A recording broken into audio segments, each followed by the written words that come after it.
Zamislite da ste cijel svoj život posvetili detetu, da ste se odricali, radili, trudili se da mu obezbedite sve. I onda, kada dođe trenutak da dobijete ljubav i poštovanje za uzvrat, dobijete hladnoću, odbacivanje i poniženje. Ova priča nije fikcija, već surova realnost jedne majke, gospođe Vjere, čija se ljubav prema sinu pretvorila u bolnu ranu koja nikada ne zarasta. Vjera i njen suprug venčali su se mladi i nisu imali mnogo, ali su imali ljubav i želju da svom detetu pruže najbolji mogući život. Teško su radili, odricali se svega kako bi njihov sin jedinac imao sigurnu budućnost. Sve njegove dečačke želje bile su ispunjene, a kada su došle tinejdžerske godine, roditelji su ulagali svaki atom snage da ga izvedu na pravi put. I uspjeli su, ali nisu mogli ni da zamisle šta ih čeka u budućnosti. Kada je njihov sin, sada 35-godišnjak, upoznao ženu s kojom je želeo da gradi život, Vjera je imala osjećaj da nešto nije u redu. Njena snaja imala je dete iz prethodnog braka, ali to dete nije živelo s njom. Vjeri je to bilo čudno, kakva majka ne odgaja svoje dete.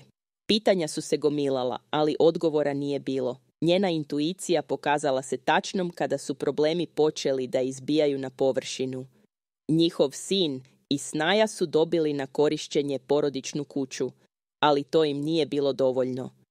Želeli su da roditelji prodaju svoj drugi stan i daju im novac da kupe novi dom po sopstvenoj želji. Kada su Vjera i njen suprug to odbili, odnosi su se pogoršali. Jednog dana dok je kuvala večeru, telefon je zazvonio. Bio je njen sin. Mama, moramo da pričamo, rekao je ozbiljnim tonom. Naravno, sine, šta se dešava, upitala je, nesvesna šta će uslediti. Ovaj stan koji ste nam dali jednostavno nije dovoljno dobar. Vi imate još jedan, zašto ga ne biste prodali i dali nam novac? Rekao je bez imalo griže savesti. Vjera je osjetila kako joj srce ubrzano kuca. Sine, ali taj stan je naše osiguranje, naš trud i znoj. Kako možemo da ga damo? Mama, zar ti ne želiš da mi imamo bolji život? Ili vam nije stalo? Njegov glas postao je hladan. U tom trenutku Vjera je shvatila da njen sin više nije dete koje je odgajala s ljubavlju. Bio je neko drugi, vođen tuđim uticajem. Snaja je prva istupila. Hladno je predložila Vjeri da proda stan i preda im novac. Kada je majka to odbila, sukob je eskalirao. Sin, koji je do tada bio njihov ponos i dika, stao je na stranu supruge i počeo da vrši pritisak. Tvrdio je da ne mogu da žive u kući u kojoj su im roditelji dali prostor, jer im jednostavno ne odgovara. Kada su im roditelji rekli da odsele, usledio je šok. Podneli su tužbu protiv roditelja tražeći odštetu za uređenje stana. U sudnici je Vjera sedela pored supruga, dok joj se telo treslo od tuge i stida. Sin je stajao preko puta nje, kao potpuni stranac. Zar ti zaista želiš ovo da uradiš svojim roditeljima? Pitala je kroz suze. Mama, ovo je samo pravda, odgovorio je hladno, izbegavajući njen pogled. Vjeri se srce slamalo.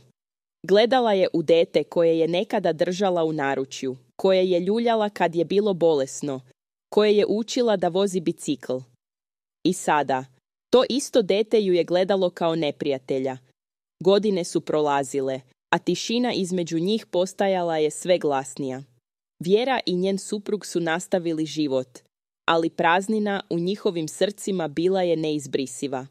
Noći su provodili u tišini, često zagledani u fotografije sina iz detinjstva, prisjećajući se njegovog smeha, njegovih prvih koraka, prvog dana škole.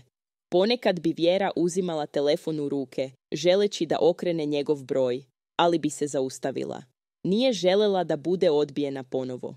Umjesto toga, samo bi tiho šapnula. Sine, nadam se da si srećan. Jedne večeri, dok su sedeli za stolom, njen suprug je duboko uzdahnuo. Znaš, ponekad sanjam da se vraća, da ulazi kroz vrata sa unucima i govori nam da nas voli. Vjera je klimnula glavom, suze su joj same tekle niz obraze. Možda će jednog dana shvatiti koliko smo ga voleli, Možda će shvatiti da novac i materijalne stvari nisu vrednije od porodice. Do tada, mi ćemo ih voleti iz daljine, rekla je tiho. Ostali su sami, ali nisu prestali da se nadaju. Svake godine, na rođendan svojih unuka, Vjera bi upalila sveću i prošaptala želju, da ih jednog dana vidi, zagrli, poljubi.